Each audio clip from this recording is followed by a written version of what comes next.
All right, welcome back to part 2 of chapter 2, where we're talking about workforce safety and wellness. We're going to pick up right where we left off, and this part we're going to start talking about some scene safety elements. Every single thing that you're going to do as an EMT, and all of the scenarios and all that stuff you're going to do during class, everything is going to start and end with scene safety. So it is of paramount importance that we all take considerations for scene safety and pay attention to what's around us and maintain what we call situational awareness. So being hyper aware of everything that's going on around you so that you can maintain your own personal safety, and then making sure that you're looking out for the safety of others. So the personal safety of everyone involved in an emergency situation is extremely important. So we're going to begin protecting ourselves as soon as the call is dispatched. And one of the main ways we're going to do that is, and I kind of chuckle because it should go without saying, but you should always wear your seatbelt. Put your seatbelt on. Always, always, always. You can't be an advocate for safety and not take one of the most basic safety measures available to us in a vehicle anytime that we get in it. So you should always wear your seatbelt.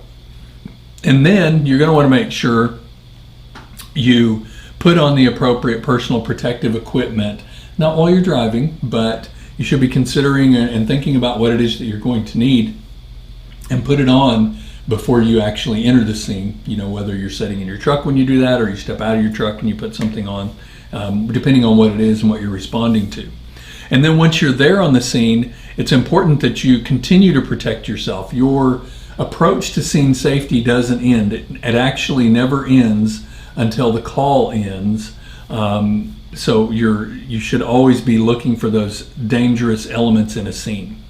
Ensure that the scene is clearly marked. So you want to make sure that we're notating or making sure everybody knows where the scene's at. Sorry, I'm having trouble with my words. But you can see this picture on your screen where the firefighter's out there putting flares out there. He's marking where the scene is. He's marking where the danger zones are. It's like, watch out for this area, mainly trying to keep traffic out of that area. And that's what he's doing. He's putting those warning devices out there for the motorists at the scene so they know where not to go to stay out of a particular area. And then when it comes to parking your vehicle, you're going to park it at a safe distance from the scene. We'll talk about exactly how to park your vehicle and do those kinds of things in a later chapter. But where we place our ambulance at the scene is very important as well, and it is an element of scene safety. Of course, if it's dark, make sure that there's plenty of lighting that's used. You're going to put on your reflective vest anytime you're at a roadway or something along those lines, day or night, so that you increase the visibility. And having that reflective layer on is going to provide an extra layer of protection, and that's actually kind of regulated by OSHA and a few other places that say we need to do that. Sometimes we have to deal with hazardous materials. So upon arrival, we want to make sure we look at the scene from a distance, as we're approaching, maybe even using binoculars. If there's a suspicion, we see a tanker truck or something in the distance, we might want to use some binoculars to make sure we know what we're getting into, so we can get a look at any labels or placards or any other identification numbers that may be available, on a tanker truck or on a semi truck, a cargo trailer or something like that. If there is, we're gonna fall back and we'll let a specialized hazardous materials team take care of that scene, and they'll be able to take care of handling any materials that's there, as well as maybe even removing the patients from the scene and providing decontamination and all that. Don't start taking care of patients until they've been moved away from the scene and are completely decontaminated, or until the scene is confirmed that it's safe for us to enter. So if there's hazardous materials there or we suspect it, we're going to wait on someone that's trained in that to make a determination of what the next steps are going to be. But just realize you should not be taking care of someone that's not been decontaminated, because if they're not decontaminated, they're going to contaminate you, your truck, your equipment, and everything else, and all that's going to have to go out of service until it's decontaminated. Don't enter the scene unless it's completely safe to do so. The U.S. Department of Transportation's Emergency Response Guide, or ERG as we call it, will provide you with a list of common hazardous materials and outlines the proper procedures for scene control and emergency care of patients. That ERG is what you're seeing here on your screen. That's the 2020 edition. There's probably a new one out there. Maybe, I think there's a 24. I think they come out every 4, maybe 5 years. So there's probably a newer edition coming out if it's not already out. There's also a lot of smartphone and tablet applications that are available to help identify some of those hazardous materials.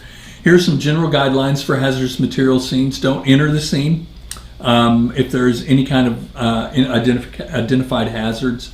Stay upwind and uphill from the scene and maintain a safe distance. Immediately contact dispatch and request additional resources anytime you suspect that there's hazardous materials involved, so that way we can get the right people with the right equipment coming in.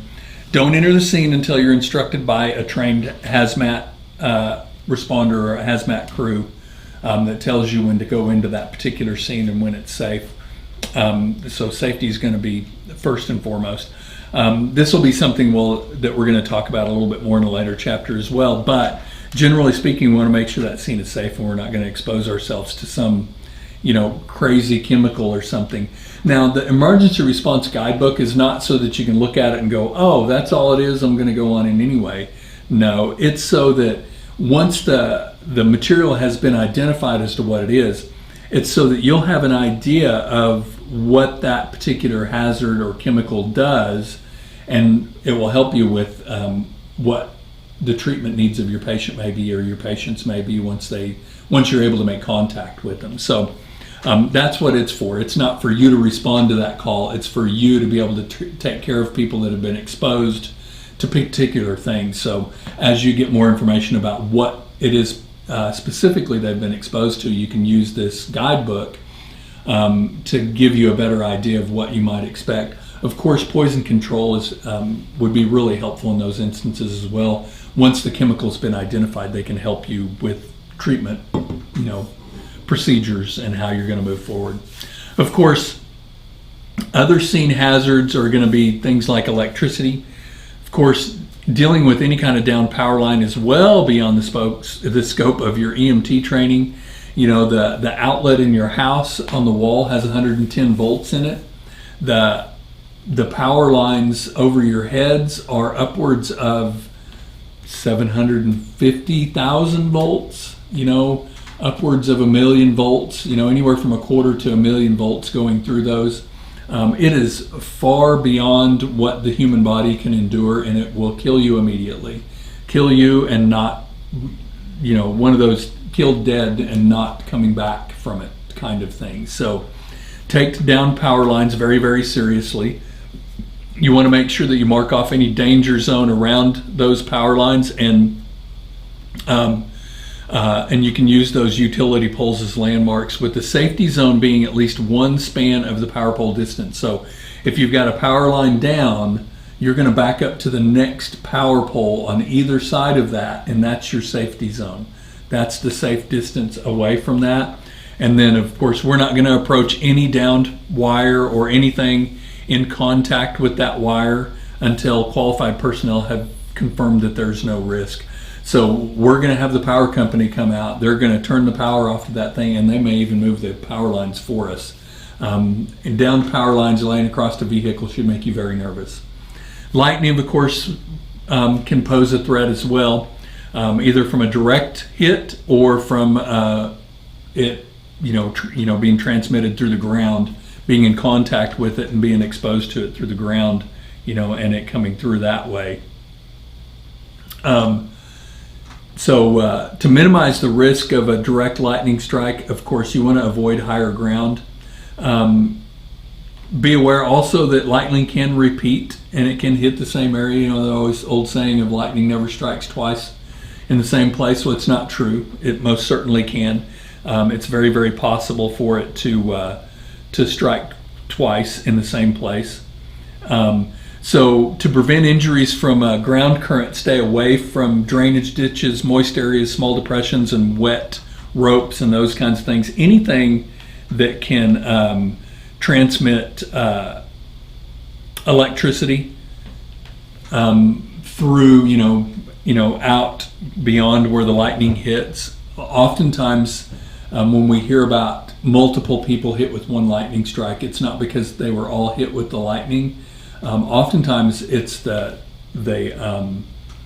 indirect current that gets them, through the ground and all that, and it can be just as deadly as the lightning strike itself. So if there's lightning nearby, of course you want to make yourself a very small target and not carry around a lot of equipment that may make you attractable, or irresistible to lightning, so you want to keep those things in mind and be cautious of that. Fire, of course, there's a lot of hazards associated with fire. Of course, smoke, oxygen deficiency, high temperatures, toxic gases are going to be the big one that we'll deal with when it's fire related. Building collapses, equipment explosions, all of those types of things are all possible. And I say that realizing that many of you probably in this EMT class may be trained as firefighters, so you may be a much better expert at the hazards of fire and even hazardous material scenes than myself, but there'll be many, an equal number that are not trained in firefighting, or maybe even more that are not trained in firefighting that may be unfamiliar with the hazards that are associated with that. Beyond the smoke and the high temperatures, a big problem with fires is the toxic gases that are inhaled and create all kinds of problems with people that are exposed to that. Vehicle crashes are a common thing that us in EMS respond to. There's many hazards at the scene of a vehicle accident, and the biggest one is of course active traffic, the traffic that's around that scene. Of course, then we can have an unstable vehicle, as I mentioned, down power lines, the risk of violence, undeployed airbags, leaking fluids and sharp objects, and now we have a lot of electric vehicles, EV vehicles that bring a different amount or a different level of hazards into the scene. I'm not saying they're more or less hazardous than a regular vehicle. It's just that the hazards are different, and they're the kind of things that we need to be aware of. We often will rely on those of our firefighter friends to make sure that they can mitigate or they can lessen those hazards for us, while we're taking care of people. Always make sure you're using the right protective gear to minimize your risk of injury on those scenes.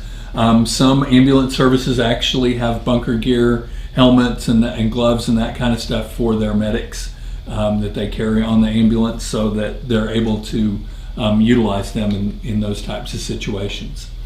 Sometimes we wind up responding to scenes of violence. We respond to assaults, hostage situations, riots, and other disturbances. Of course, you should begin assessment of scene safety while you're still en route, determining whether or not it's even safe for you to go there. And sometimes as you get even closer to the scene, you find out more information, or you begin to see the scene and you may determine that it's not safe. However, if you get to the scene and once you arrive on the scene, continue to assess the situation using your own observations and information from other responders. You should always prioritize your safety and the safety of your team over that of any patients or other persons first. Your safety first, your partner, everybody else, your patient, and then bystanders. It usually kind of goes in that order. And the reason why is your safety is of paramount importance. Is an injured or a dead EMT can't help anybody. And in fact, an injured EMT is going to utilize resources that are now depleted because we lost an EMT. So, which it would require additional resources. So that's why your safety is so very, very important when it comes to that. In situations of mass violence, multiple agencies are typically involved, so it's important to know who is in command. Always remain vigilant for potential violence. Allow all law enforcement to do their job in securing the scene and making sure everything is safe before we approach. At scenes involving projectiles, of course, you're going to want to seek immediate protection. Cover refers to a barrier that projectiles cannot penetrate, whereas concealment is hiding behind objects that limit someone's ability to see you. So when you take cover, you're going to hide behind an object that bullets typically can't penetrate, such as the box of your ambulance, or behind the wheels or the engine of your vehicle. Whereas concealment means you're simply hiding, and that may be standing skinny as you can behind a tree trunk, hoping that nobody can see you, and that is concealment. You're trying your best to conceal yourself.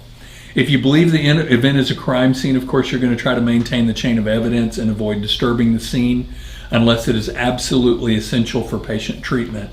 So always we want to take into consideration that if that scene is a crime scene, because we for sure don't want to make a mistake that winds up getting the criminal that committed this act off because we've damaged some evidence in some way. So we always want to be cautious about that, although it's not always avoidable.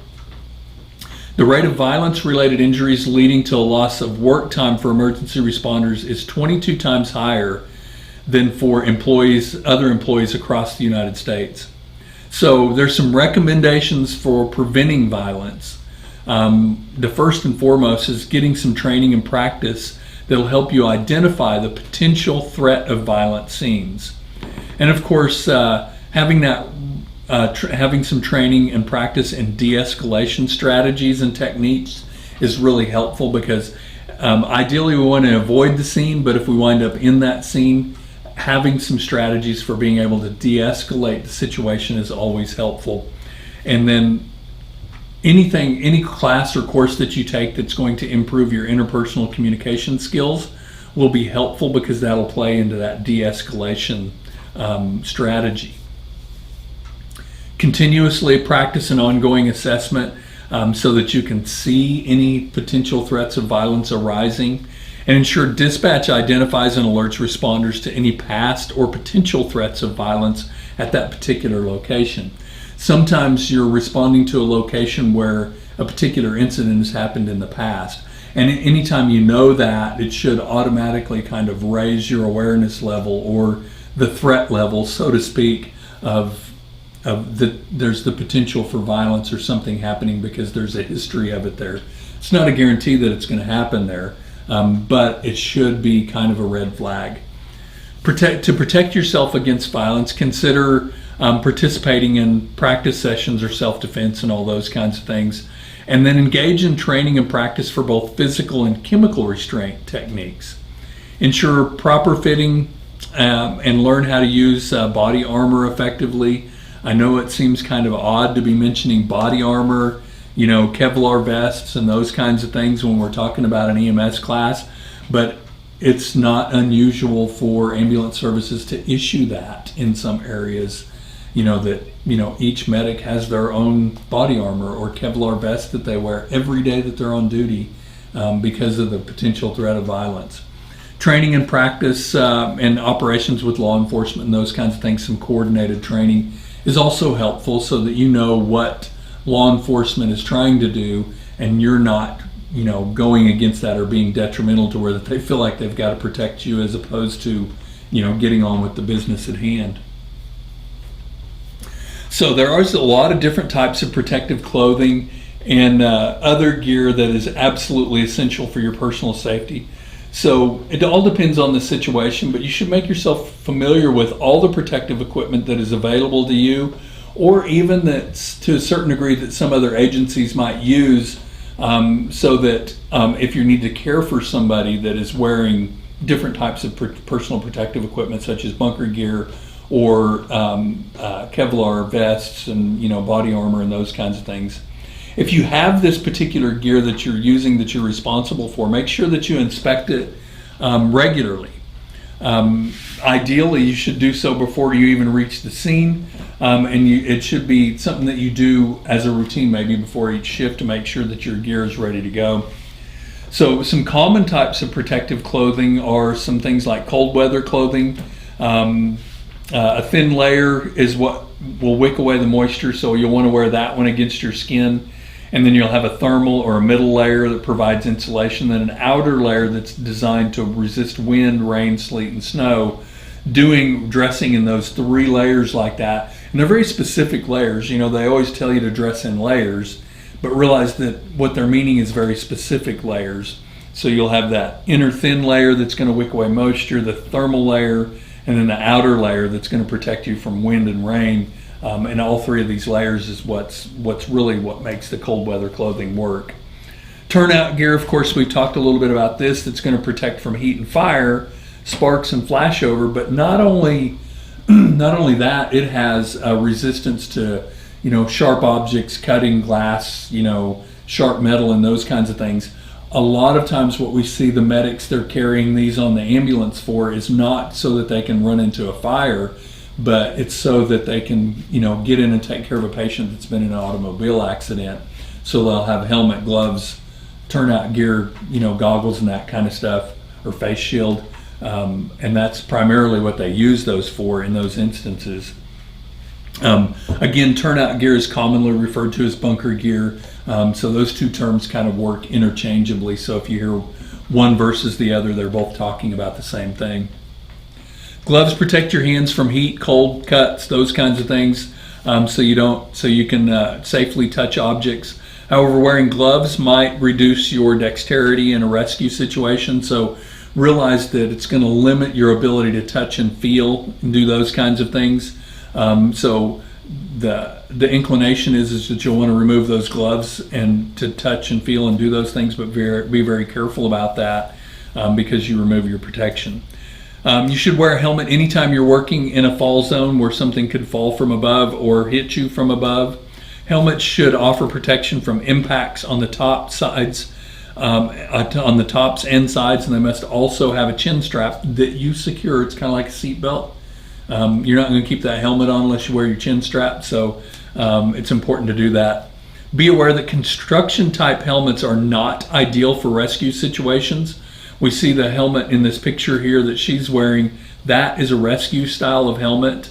It is specifically designed for that, whereas construction type helmets are more designed for impacts from the top but not the sides. So it is a different types. And of course, always wear a helmet with a chin strap and face shield when dealing with any kind of electrical hazard as well. Boots, you should wear water resistant boots that fit comfortably and that are flexible. You can get steel-toed boots, but they're not required, but they're not altogether a bad idea either. Some people find the steel toe or the steel piece inside the boot uncomfortable, whereas others it doesn't seem to bother them. Good traction is important as well for those rescue situations. And of course, boots are expensive. Oftentimes we'll want to buy a pair of boots and see how long we can get out of them because, going and spending another $150 or so on a pair of boots seems silly, but you want to make sure that you have good quality boots that are going to hold up whenever you need to get in situations where, it's rough terrain and all that stuff and you need good traction. So you don't want some old junky wore out boots that's going to cause you to slip and get injured. Eye protection. During routine patient care, it's not always necessary that we wear eye protection, but if you are wearing eye protection, they need to make sure that they have side shields. When using tools, you should wear both face shield and goggles for full protection. So if you're using a tool or you're inside of a vehicle that's extrications going on with, you should wear both a face shield and goggles. Ear protection, the soft foam industrial type earplugs for hearing protection work well. Always protect your skin from when you're working outdoors, not just from objects and things like that, but from sunburn. So you should wear sunscreen.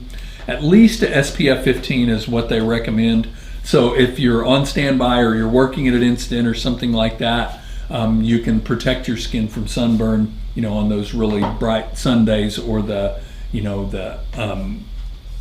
ozone warning days that they have. Body armor such as bulletproof vests are a type of body armor. These vests range from lightweight and flexible to heavy and really bulky.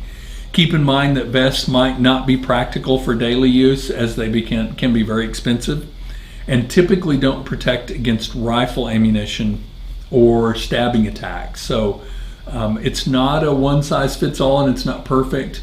A lot of that, the body armor will have steel plates in them that's supposed to protect from rifles, but those get very heavy, very bulky, very heavy, and is not always really practical for daily use for medics. However, if you have it available and you may have a requirement that you wear it in particular situations. Long, loose hair, rings, and jewelry, those kinds of things are not a good idea. And many EMS services have strict rules about those things. So you should tie up your hair neatly, limit the number of rings you wear, and only wear a watch on your wrist. One of the things when I was in EMS, I never wore necklaces or anything like that because somebody gets a hold of you. Us guys, we don't typically wear, frail, dainty necklaces. They're pretty good, pretty heavy, typically durable necklaces. Of course, that's what I always had to have because I'd break them if I didn't. But somebody gets a hold of that, well, now they've got a choker chain on you, you could be injured because of that. So keep that in mind. Also, if you're wearing, the princess cut diamond ring that you were given to you by your husband at your wedding, imagine what that's going to do to your gloves that you're trying to put on. So most medics have either no rings or a very low profile ring that they wear because of that kind of thing. So all the things you need to be aware of is that the problems that they can create, and that's why a lot of agencies have particular rules about those. So. All right, so caring for critically ill and injured patients, it's important that the patient knows who you are and what actions you're taking. So we have to let the patient know what we're doing. Let them know that you're going to be addressing their needs as quickly as we can, but refrain from making any unprofessional comments during your resuscitation efforts. And of course, you should always treat every single patient with dignity and respect, regardless of what you think their status in life is. Don't ever make assumptions about, they're just a homeless person. I can tell because of whatever, and they're pretty much unimportant. And oftentimes we get too easily stereotyping other people, and it's really, really important that you try to guard against that early on in your career from the beginning, that you try not to stereotype. So some of the ways that we can communicate with our critical patients is we want to make sure we try to avoid making sad or grim comments. Remarks about the patient's condition can increase their anxiety or potentially hinder their recovery. So be careful what you say, and be careful of your communications and what you're saying to your partner. The patients, they can hear what you're saying. Be sure to orient the patient, use brief and clear statements, and help the patient understand their surroundings and what's going on as best as you can. Determine how much information your patient can comprehend and accept, and allow the patient to be involved in their care as much as possible. Even if there are signs the slightest chance of hope is remaining, convey that message to the patient or their family members, depending on the situation. Assure the patient that you will handle notifying the appropriate people when that time comes, because they're going to say, get my phone and call my so-and-so or whatever, and just let them know, hey, we're going to get to that. Well, there's a point in this when we're going to reach out to them. Just now it's not that point. We're not there yet. But when things settle down, we're going to work on that. We're going to make sure your family knows.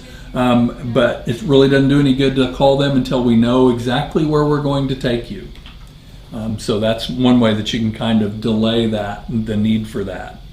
Children should receive the same level of care as any adult, no more, no less. And obviously we're probably not going to give them less, but be careful about trying to give them more. It's really hard for us at times to accept the loss of a child at the scene. And sometimes we will put more effort into saving a child than we would an adult. And by doing so, sometimes we put other patients at risk. So, bear that in mind. It's important that a relative or responsible adult accompany the child to reduce anxiety and assist with the care when appropriate. If the child is conscious and alert, sometimes it is very, very helpful to reduce the anxiety of that child, but sometimes the child is just too critical for us to be able to do that. As I've kind of alluded to, the death of a child is a very, very difficult thing to deal with. Your role in these situations oftentimes is to help the family navigate through the initial period immediately following the death. And these can be very, very difficult, very hard times to deal with.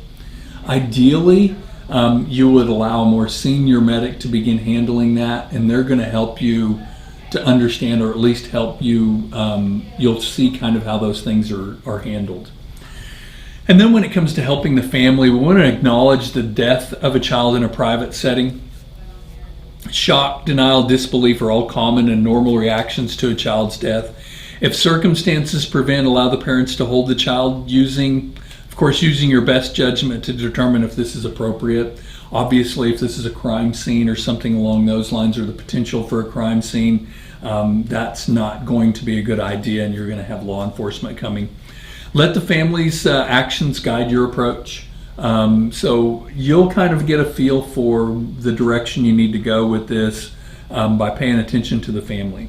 The family may wish to see the child, and if it's appropriate, you should allow them the opportunity to do so.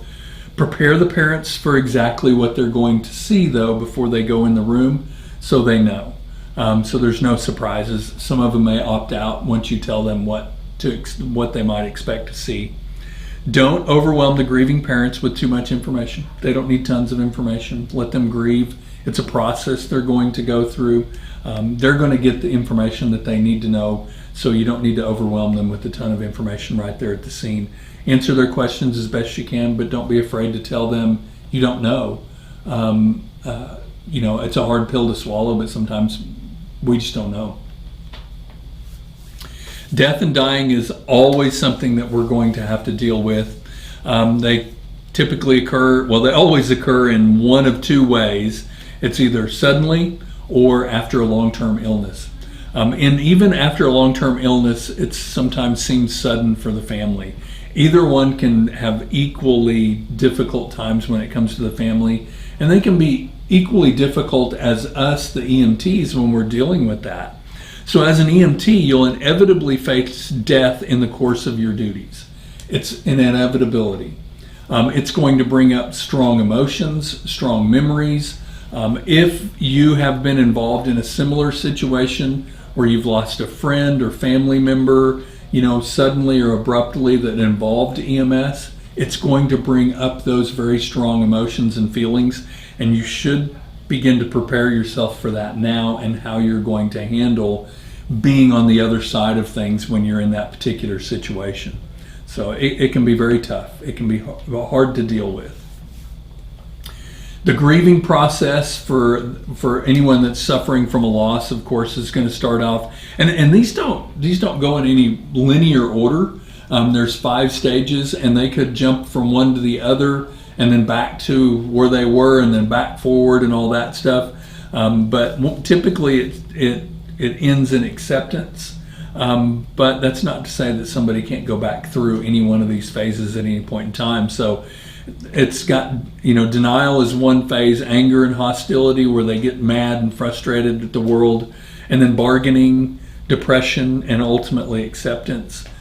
But just because someone has reached the acceptance phase doesn't mean they can't go back to a different phase. They may learn some new information or something like that causes them to regress a little bit in their stages of grieving. So what can we do when it comes to this? There's not a lot, but we can try to be a good human, a good person. Ask the patient and family if there's anything at all you can do to assist them. Gently reinforce the reality of the situation.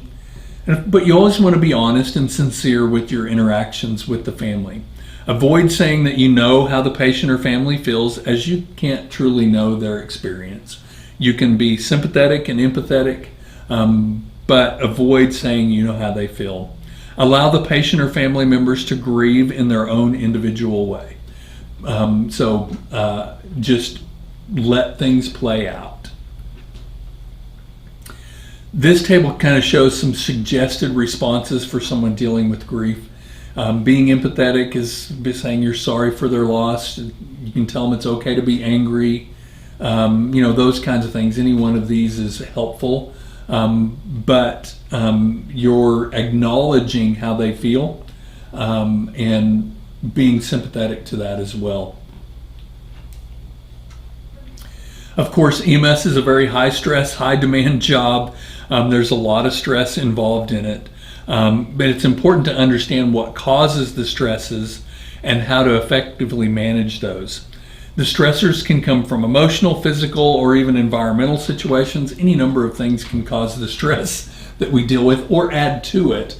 And sometimes it just seems like it's the slightest little thing that is the straw that broke the camel's back, so to speak.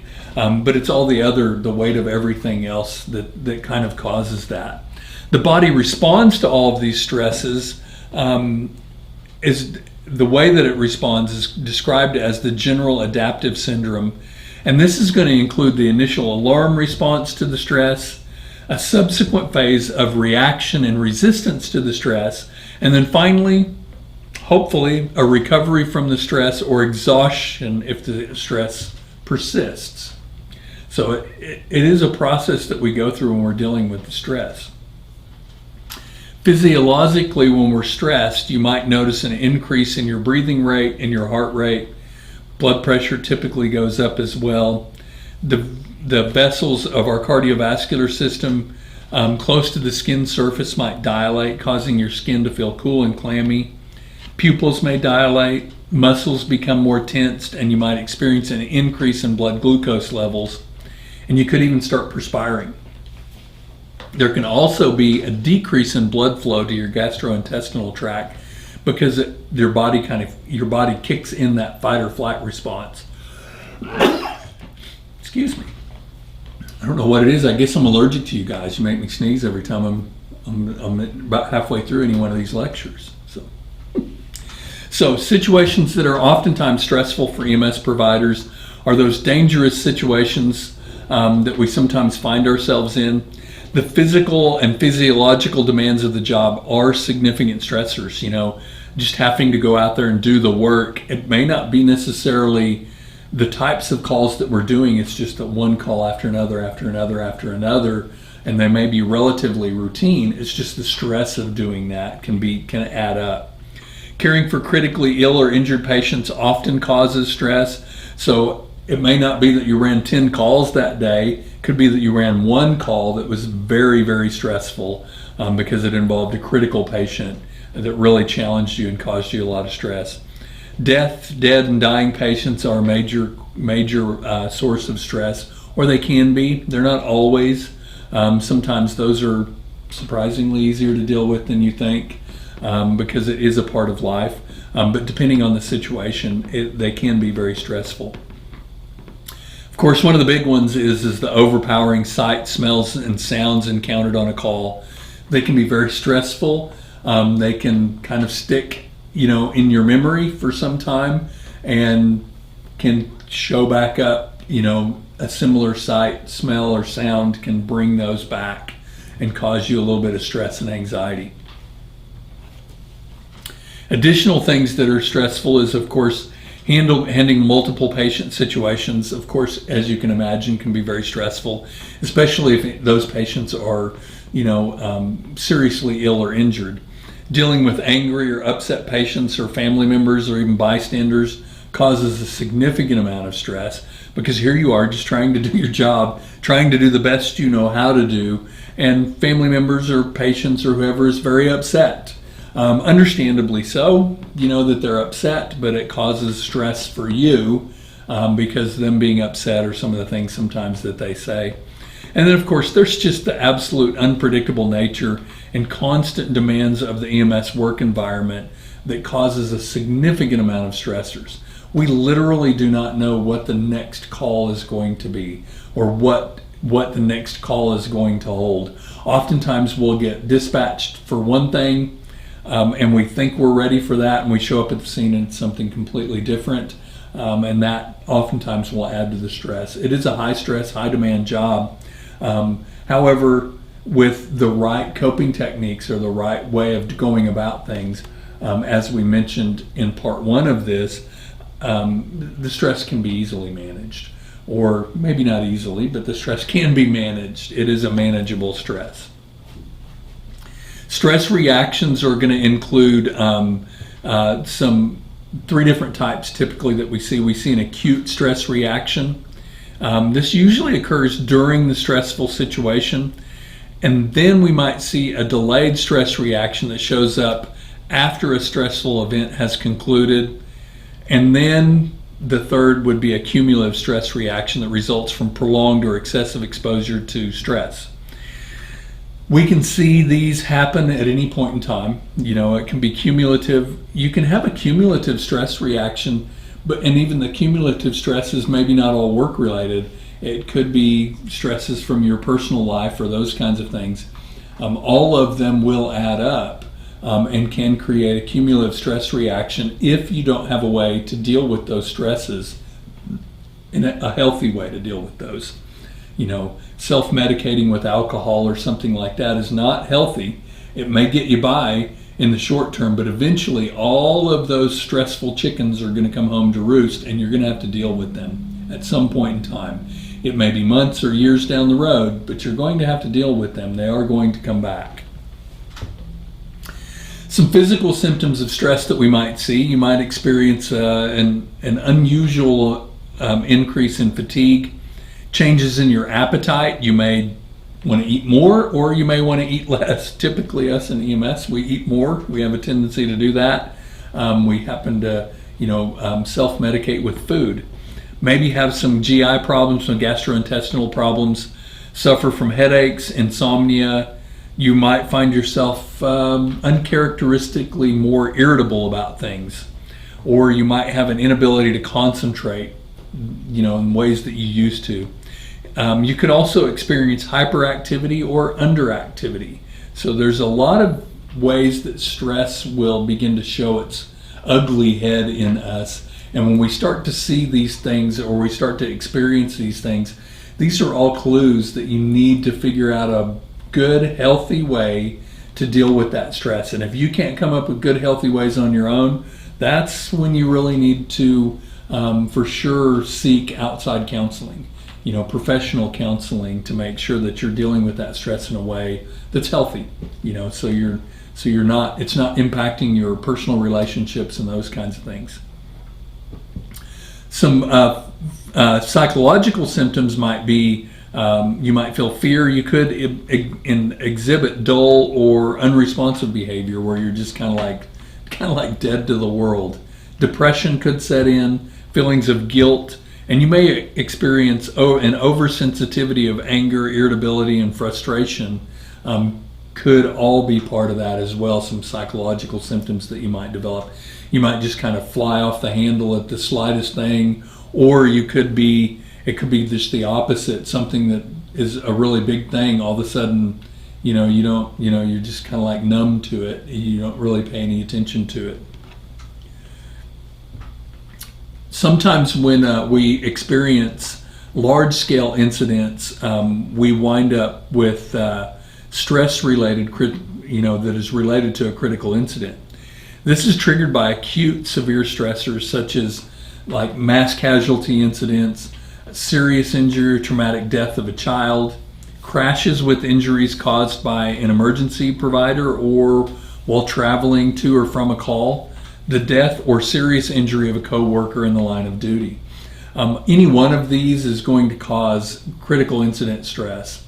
And the best that I can describe this is you almost have the sensation of similar to an out-of-body experience, because the stress is so overwhelming that the world around you just seems to kind of pull away, and the only thing that you have is this stress or this incident or whatever it is that is just the overarching theme of your life in the moment. So in these times, you definitely need to reach out to and seek, counseling and help. Otherwise, if you don't, you run the risk of developing post-traumatic stress disorder. This happens after someone has gone through a physiological distressing event. And it's what happens is oftentimes you re-experience the traumatic event and overreact to anything that reminds you of that particular event. It can happen to any of us, and it doesn't mean that there's something wrong with you. It actually means you're normal to suffer from a post-traumatic stress disorder because of an event that you experienced. Now, this is not something this is necessarily something permanent. It just means that you're re-experiencing an event, or you're overreacting to something that reminds you of that particular event. Experience and time will help you get past that, as well as some counseling, realizing that particular event is not the same as the original one, and you have the ability with subsequent events to change your actions and do something better if you're worried that your actions in the previous event played a role in that, which it's unlikely that it did. But if you feel that way, it's an opportunity to make those course corrections. They use critical incident stress management is used to help alleviate providers of those stresses. This can occur formally or in an ongoing scene. So this is usually facilitated by trained professionals. This is oftentimes after a major event. You'll get everybody that was involved in that event together, and everybody has an opportunity to speak about how that event impacted them, and no one person's feelings or how it made them feel is any better or worse than another person's. And these are led by a trained professional, someone that's trained in leading these types of events, so it keeps it focused. It's kind of like Vegas. What happens in a critical incident stress debriefing stays in a critical incident stress debriefing, and that's the way that they're designed. You talk all you want while you're in there, but when you leave, you don't talk about it. You don't talk about what others said and that kind of stuff. So that's just part of how it enables people to be much more open and honest about how they're feeling. Of course, no personal health related talk would be complete without discussing burnout. Burnout is a state of exhaustion, cynicism, and decreased performance that comes from prolonged job stresses. It impacts the well-being of the EMT as well as their colleagues and the patients that the EMT treats. Burnout can lead to more major medical errors, higher rates of healthcare associated infections, and an increased patient mortality. It also contributes to lower work morale, reduced overall work effort, less effective teamwork, decreased patient satisfaction, and a rise in job turnover. Basically, burnout is when you've just reached that point where you don't care anymore. As my father would say, your give a darn's broke, and you just don't care. You don't have the same drive, the same excitement, the same feeling, the same feelings of reward that you have, and it's all related to the stresses of the job. I know many of you are listening to this thinking, we're in chapter 2. You're thinking, no way, this is exciting. This job is going to be exciting. I'll never experience burnout. If you're in EMS for a while, you'll experience some level of burnout. I myself have experienced it, and I was afforded with the opportunity to just take a complete step back from EMS for about 6 months or a year, and then I was revitalized, went back into the job as if I, was brand new at it and loved it. So burnout is a real thing, and it's because of that cumulative stress that builds up. Another very common thing that medics get is compassion fatigue, and this is common among all healthcare providers. It's known as secondary stress disorder as well. This condition is marked by a gradual decrease in compassion over time. As you've seen and experienced more things as an EMT, you're going to be someone calls you because they've got a small cut on their arm that's going to take a really small bandage, versus the call that you just left before that and somebody had their arm cut off. So when you show up to the scene of the person that's got a little cut on their arm and they called 911 for it, you're not going to be as compassionate as if that was the first call that you ever went on. If your very first call that you ever went on was a little cut on the arm, you're going to be very compassionate about it.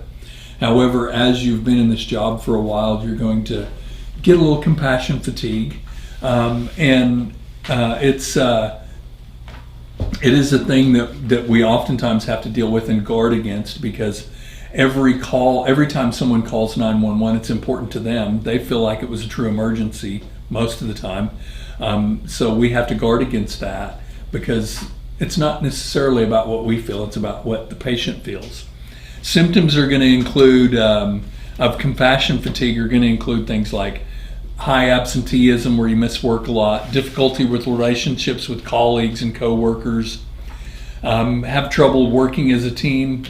You might have aggressive behavior directed towards patients, negative attitudes towards work, a lack of empathy, judgmental attitude, being preoccupied with non-work issues while on duty, and of course other symptoms associated with increased stress. Realize that this is all stress related. These are all related to stress issues or things having to do with stress. The suicide rate, unfortunately, among emergency responders is higher compared to the general population. Job-related stress is widely believed to be the most significant factor contributing to suicides. Thankfully, several organizations and mental health services exist to offer emotional support. There's a lot of former medics, firefighters, those kinds of things that routinely go around giving talks to groups and that kind of stuff to help responders deal with those stresses, and finding healthy ways to kind of vent those things and get them off your chest. And they're very, very helpful. They're very fruitful. So at times, even the most experienced healthcare provider finds it challenging to manage their personal reactions and proceed without hesitation. So it can be very tough to put your own personal feelings aside and just deal with the patient without your own personal thoughts and feelings. The ongoing struggle to maintain composure when faced with a horrible circumstance significantly hands to the emotional stress of this particular job. So maintaining that composure in the face of complete and total chaos can be difficult, and it does add to the emotional stress. So during stressful situations, it's important for you to maintain your professionalism in both your words and actions. Several factors can influence how patients react to the stress of an EMS incident, such as their socioeconomic background, a fear of medical personnel, alcohol or substance disorders, history of chronic illness, their reaction to a particular medication, their age, whether they're young or old, nutritional status, feelings of guilt, past experiences. So patients can react differently depending on a lot of different factors. So quickly and calmly assess the actions of the patient, the family members, and bystanders that are present. Always use a professional tone and show courtesy while acting with sincere concern and efficiency. Patients must be given the chance to express their fears and concerns. The patient's religious customs or needs must always be respected. Some individuals hold very strong religious convictions that oppose the use of medications, blood products, and those kinds of things. So be sure to report this information to the next level of care. In the event of a death, handle the body with respect and dignity. It should go without saying, but it's very, very important that we do that. Cultural diversity on the job. You're expected to work alongside colleagues from a diverse set of backgrounds with varying attitudes, beliefs, and values, and accept their differences. Culture extends beyond just the different nationalities. You should consider factors like age, disability, sex, sexual orientation, marital status, and work experiences and education. All of these kind of make up that cultural diversity. Always communicate in a way that's sensitive to everyone's needs. Your ultimate goal should be to have some cultural humility. This means remaining curious about others and continuously reflecting on your own viewpoints with an open mind. There are two main types of when we always have to look at other workplace issues like sexual harassment, and EMS is no stranger to that as well. There are two types that we typically see. We see the quid pro quo. This is when a harasser requests sexual favors in exchange for something else, such as a promotion. And then we have the hostile work environment. This involves behavior like inappropriate jokes, touching, leering, requests for dates, or talking about different body parts, which creates an uncomfortable or offensive work atmosphere. The harasser's intentions does not matter. What truly matters is how the act is perceived and its impact on the person experiencing the behavior. It's all about the recipient, not the harasser. Because EMTs and other public safety professionals rely on each other for their safety, it is especially important for you to build a cooperative and supportive relationship with your coworkers. You should report any harassment to your supervisor immediately, even if it's not directed at you. If you see it happen, you need to speak up and say something so it can be brought to an end quickly. Substance abuse increases the risk of accidents in the workplace. It can lead to poor decision making regarding patient treatments, and many EMS systems now require personnel to undergo periodic random drug tests for illegal substances and for cause testing when there is a belief that an individuals are under the influence of alcohol or drugs. It's pretty common these days, and of course when you think about the task of what EMS workers are doing, EMTs and paramedics and all that, what they're tasked with doing, it makes sense that we make sure that they're not under the influence. Individuals with addictions often become very skilled at concealing their behaviors, so sometimes you don't always know. It's important to seek help or find a way to confront a coworker who is struggling with addiction. Allowing substance abuse to go unaddressed poses significant danger to the public. There are employee assistance programs that are available to help. All it takes is for an employee to speak up and say they have a problem, and there's assistance for that person and a way for them to get help. And then, of course, the last thing we're going to talk about is illness and injuries and the prevention of those. EMS providers visit emergency departments for work-related issues and exposures more than 20,000 times each year.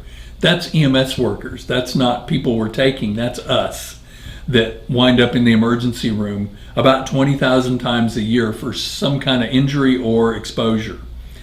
Every effective injury and illness prevention program should include an interrelated and interdependent element. So there should be an illness and injury prevention program in place where you work that hopes to keep us out of the emergency room.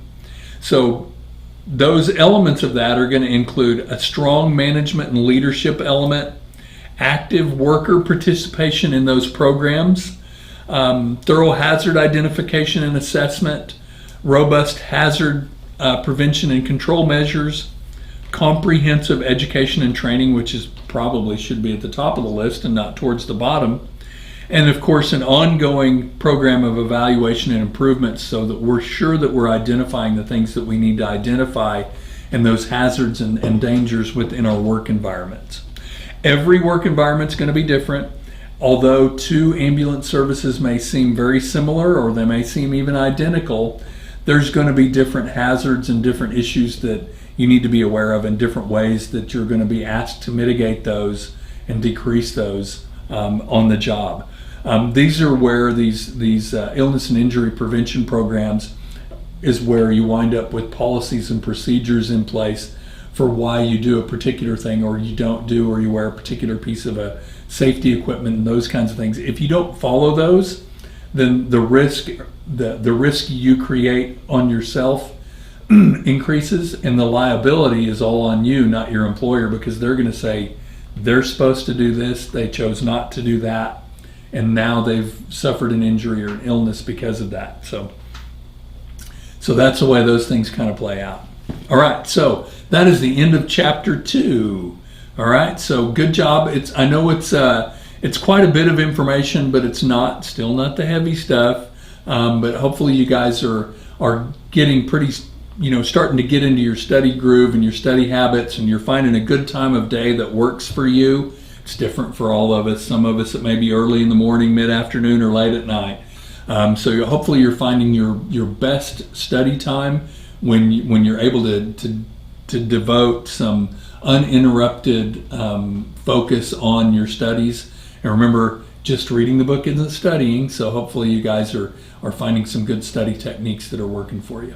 All right, I will see everyone back at chapter 3.